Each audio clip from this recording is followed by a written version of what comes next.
Square shape. Paratha making. Kneading dough. Add salt and water and mix it. After mixing, like this, kneading dough in sphere shape.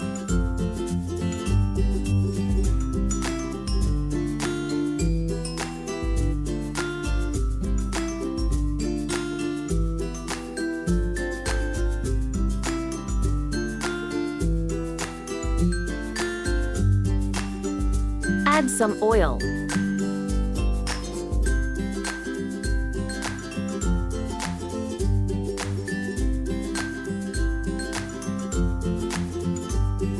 Now fold it in square shape.